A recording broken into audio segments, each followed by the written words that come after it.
É, Sônia, então. Eu tô aqui, né? Oi, Pri, tudo bem? Pega minha garrafinha de água, amor. Tá bom. Essa aqui? É, Tá bom. Tá, tchau. Obrigada. De nada.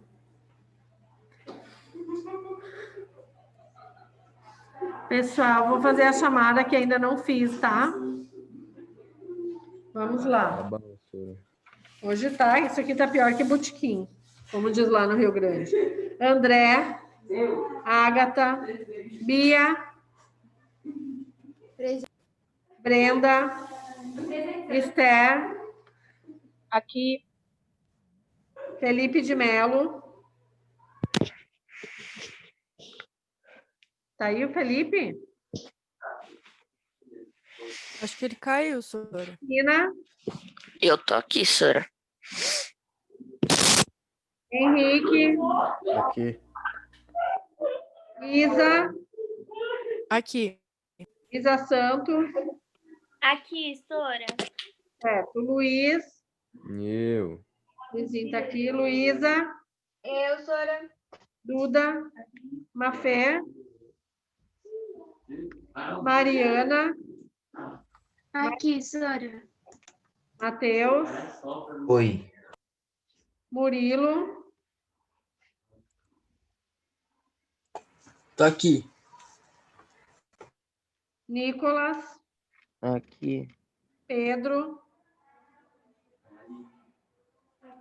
Rafa, Aqui, Sora.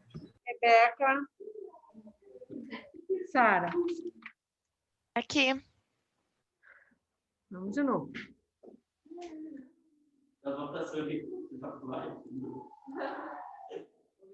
Não, hoje tá, o negócio aqui tá... Hoje a coisa aqui tá punk, viu? Olha, eu vou fazer uma videoaula, é sério, gente, eu tinha que ter avançado no meu conteúdo.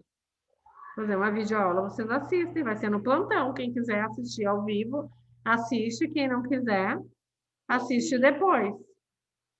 Porque humanamente impossível, né? Com tantas intervenções e intercorrências, eu dar conta do meu conteúdo. Obrigado pela paciência de quem está tendo. 34. Não me faz pressão, Brenda. A Brenda colocando uma pressão aqui, falta 20 minutos, ela dizendo que falta 15. Olha lá como é que ficou a tabela. Como que conseguiu chegar nisso? O que que a gente tem que pensar, pessoal? De 40 para 10, não foi dividido por 4? 40 por 4 não é 10? 1 por 4, 0,25. 5 dividido por 4, 1,25. 10 dividido por 4. Eu peguei 40 por 10 é 4. Aí você falou, e eu pensei assim, é só dividir pelo resultado. Tá bom, mas se tu dividisse 1 por 4, também ia dar 0,25. Para dar 4.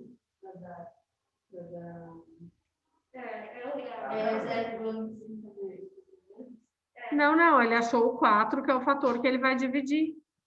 1 por 4, 0,25. 5 por 4, 1,25. Tá? Pessoal de casa, entendeu? Sim. Sim. O que é certo? O que acontecerá com o valor a ser pago se o número de impressões for reduzido à metade? Ele vai pagar a metade também, professor, ou seja, 10, ou seja, 5, porque é 10. Tá escrito aqui, né, pessoal? Ó, se 40, eu reduzi o número de impressões pela metade, vai para 20. E o 10 foi para 5, então eu reduzo pela metade. Se o número de impressões for dobrado, Ele vai pagar o dobro, então ele vai pagar 20. ó, se é 5 é 1,25, se é 10 é 2,50, o dobro. E se o número de impressões for dividido por 8, o valor também será dividido por 8. Ou seja, o número de impressões e o valor a ser pago é uma grandeza diretamente proporcional? Sim. Sim. Então, escrevam sim aí. Porque quanto mais ele compra, mais ele vai pagar, certo, Bro? Exatamente. Então, o que que acontece? O valor a ser pago pode ser pode ser encontrado multiplicando o preço de uma impressão pelo número de impressões realizadas. Então, que regra de formação eu vou ter? O preço vai ser sempre 0,25 vezes o número de impressões. Não é isso? 1 para 0,25 a relação? Então, se N for 1, se o número de impressões for 1, o preço pago vai ser 0,25 vezes 1, que é 0,25. Se o N for 5, 0,25 vezes 5, que vai dar o preço 1,25. Se o N for 10, 10 números de impressões vezes 0,25, vai dar 2,50. Ok? Se eu for colocar isso aqui num plano cartesiano, coloquem lá na malha de vocês, já tá? Não.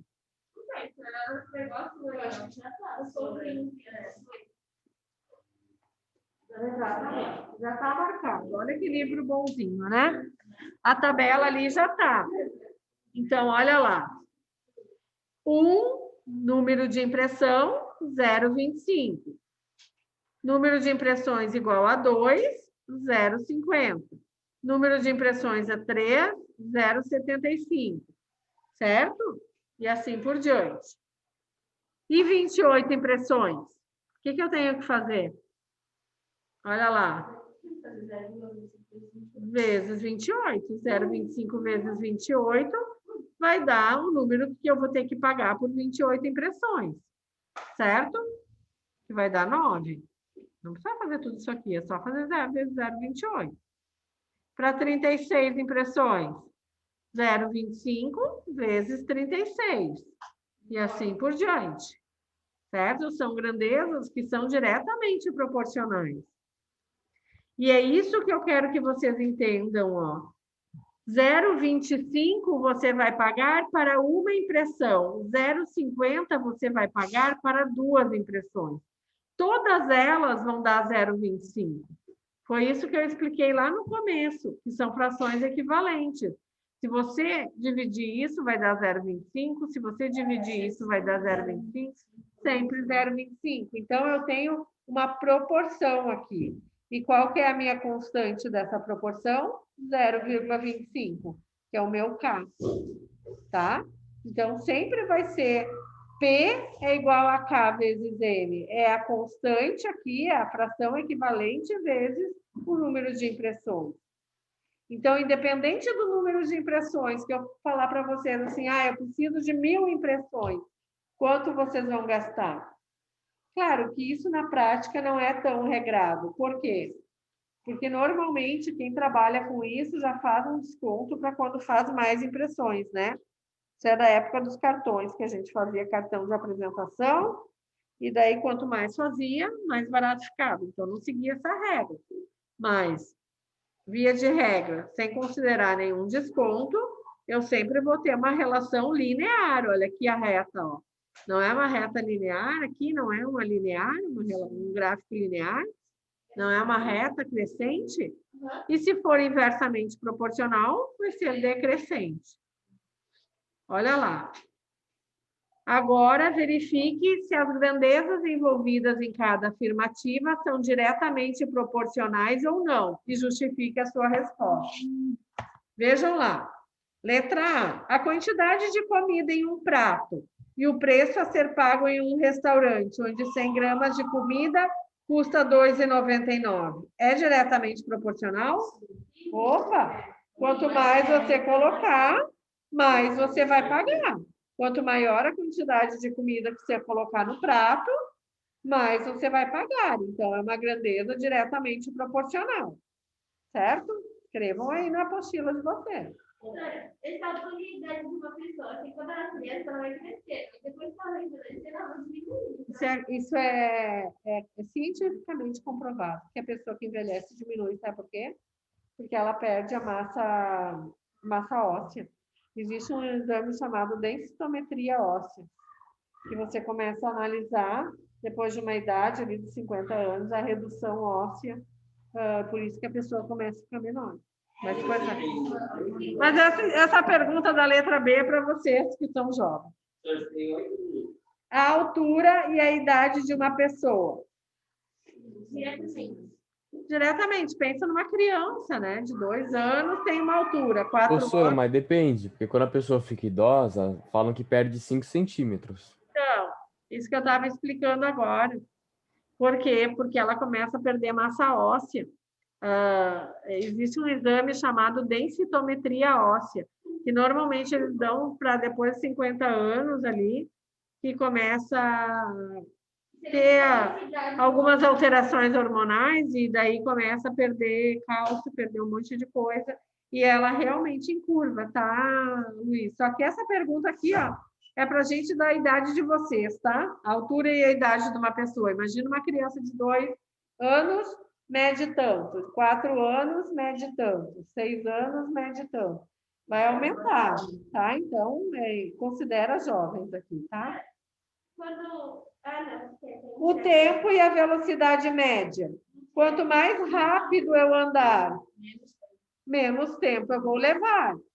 Uma coisa se eu for para minha casa agora a 100 km por hora, outra coisa se eu for a 60. Então, quanto mais rápido eu andar, menos tempo. Então, o que é a letra C?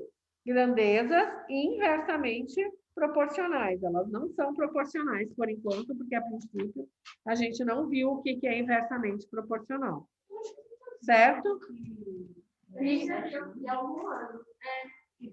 Aqui, pessoal, escrevam aí, não são diretamente proporcionais, tá?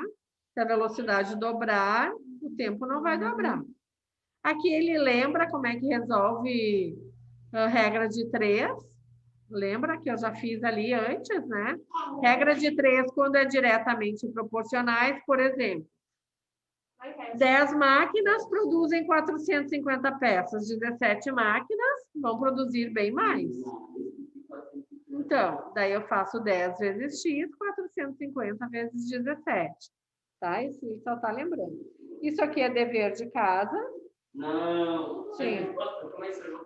Só que eu vou passar para vocês quais são para fazer. Não é para fazer todos, tá? Para quinta-feira. Bora lá. Inversamente proporcionais. O que é uma grandeza inversamente proporcionais? Vamos lá. Quantos... Olhando a resposta aqui. Grandeza inversamente proporcional. Quantos copos de mesma quantidade, de mesma capacidade, podemos encher se temos à disposição 1 litro de água? Então, vamos lá. 2 copos, 500 ml. 4 copos, 250 ml. 5 copos, 200 ml. Tudo vai dar 1 litro. 200 ml vezes 5 dá 1 litro. 250 vezes 4 dá 1 litro. Só que quanto mais gente tu tiver, menos tu vai tomar, né? É a divisão da partilha dos bens, né? Quanto mais filho...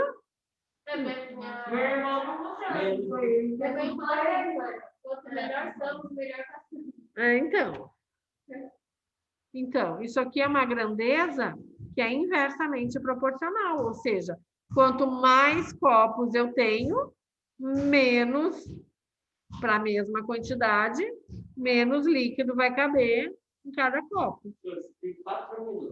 Para, Luiz, que eu vou te dar uma ocorrência. O que acontece com o número de copos quando dobramos a capacidade deles? Ó, nem consigo pegar um negocinho.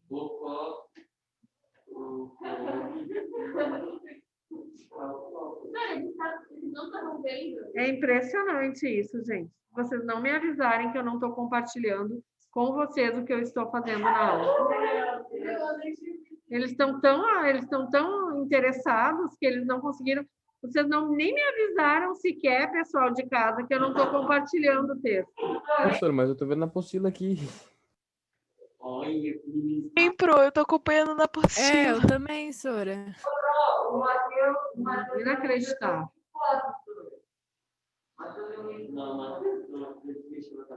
Que página que é? 36. O que estão falando de mim, hein? Vamos ver.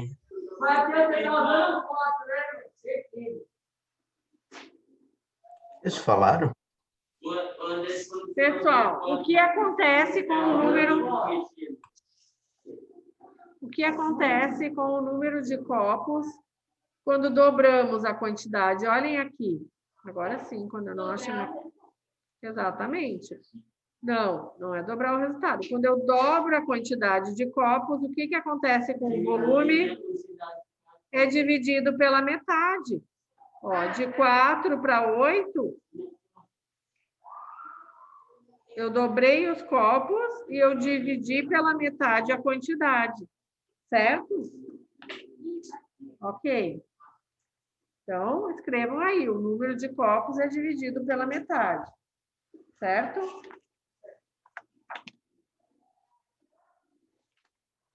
Não acreditar.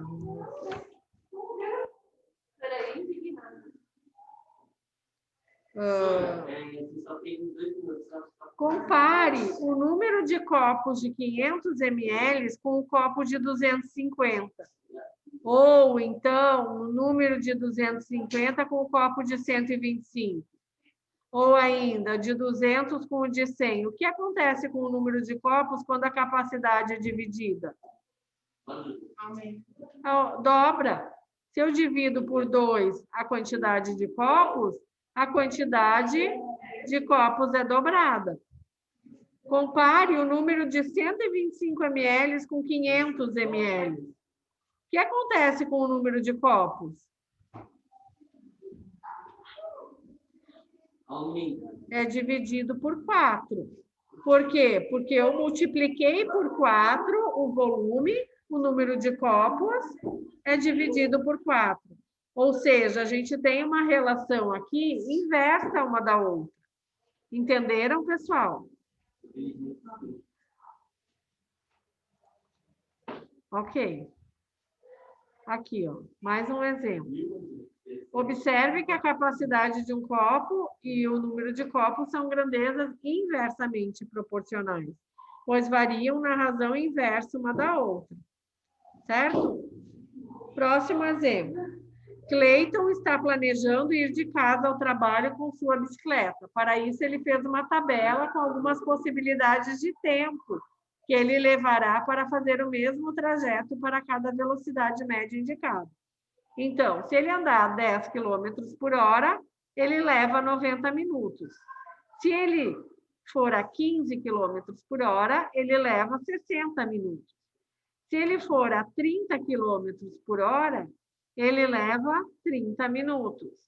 Se ele aumentar mais ainda a velocidade, ele leva 20 minutos. Isso aqui é um clássico exemplo de relação inversamente proporcional, porque quanto mais rápido eu for, quanto maior for a minha velocidade, menos tempo eu vou levar, tá? Então, denomina-se velocidade média a razão entre a distância percorrida e o tempo gasto para percorrê-lo, certo? Então, o que acontece com o tempo de percurso quando dobramos a velocidade? Vamos olhar aqui, vamos dobrar a velocidade. De 15 para 30, dobrei a velocidade. O que aconteceu com o tempo de percurso? Ele diminuiu pela metade. Dividiu pela metade, muito bem, foi reduzido pela metade. Essa é a letra A. Letra B, o que acontece com o tempo de percurso quando dividimos por 3 a velocidade? Se eu dividir por 3 a velocidade, o que vai acontecer com o tempo? Não, porque não é direto. Vai aumentar. Vai triplicar. Se eu dividir, André, se eu dividir por 3 a velocidade, o que vai acontecer com o tempo? Não, não. Dá para ver que você precisa prestar atenção. Porque a gente está falando de uma grandeza inversamente proporcional. Quanto mais rápido, maior a tua velocidade, menor é o tempo. Você falou que ia ficar mais. Eu vou largar você de mão, tá? Depois não reclame. Então, vamos lá. Eu não gosto disso, tá? Isso é uma questão muito séria, tá? Bora lá, pessoal. Então, o tempo triplica, porque se eu fui 3 vezes mais devagar, eu dividi o tempo por 3, eu vou ir mais rápido, certo? E daí, por último, na letra C, pede para determinar a distância que Cleiton deve percorrer de casa até o seu trabalho. Atenção para as unidades de medida. Como a velocidade média dada em quilômetros por hora, devemos considerar o tempo em horas. E aí? Então, me diz aí quanto que dá a velocidade média? 15. Por quê? Exatamente. Exatamente. 15. 15 o quê? Quilômetros, né? Porque a velocidade não é quilômetros por hora. Então, tá certo. E para finalizar, não, só vamos fechar aqui o que é uma grandeza. Olha lá o gráfico, como é que fica. Quanto mais rápido eu for andar, menos tempo eu vou levar, tá? Para construir o gráfico que relaciona o tempo de percurso com a velocidade média, podemos marcar aqui, ó, todos esses dados aqui da tabela. É 9,18, pessoal. É 9,18, tá? Sim. Sim. Então, eu perdi muito mais, Brenda, hoje. Tá, então, quanto maior a velocidade, menor é o tempo, ó. Tá vendo que ela cai aqui, ó? Quanto maior a minha velocidade, mais baixinho é meu tempo. Certo? Então, grandezas inversamente proporcionais. Tá bom, pessoal? Continuamos na próxima aula, então. Muito obrigada pela paciência e pela participação de alguns e pela seriedade de alguns. Obrigada a Sora. você, Pro. De nada. Até mais. Querido. Tchau, Pro. Tchau, Tchau, Pro. Sora. Tchau.